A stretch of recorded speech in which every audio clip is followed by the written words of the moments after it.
Our cues are changing how people act. There's two reasons why we like to front and why I think this is one of the easiest cues we can do. We can do it on video. How we position our camera is actually very important for how we're getting along with people. So making sure that your work camera or your Zoom camera or your phone camera, if you're propping it up, is exactly in line with the other person. I see people with their setup where they're off to the side. So video in person and even in chairs, like if I'm in a conference room and I'm around a boardroom table, I love rotating chairs or rolling chairs because I will rotate my body to whoever is speaking as a way of showing nonverbal respect. What does this fronting do? It shows, as you said, I feel comfortable enough with you that I don't feel I have to block my vital organs.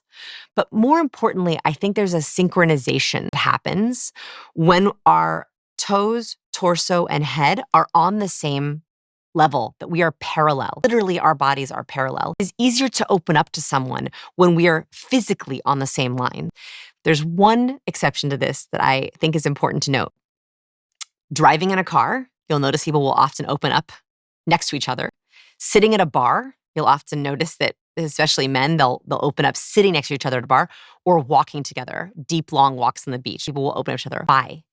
Sometimes when we're feeling like we want to talk about something deep or vulnerable, fronting is too much. It's like, whoa, you're looking at all of me. So sometimes, like I have two young daughters, sometimes it's funny, she'll tell me a lot from the back seat of the car when we are the opposite of fronting, because I think like she can say something without me fully, looking at every single cue. So again, there's always too much of a good thing. Sometimes with fronting, it can be too much.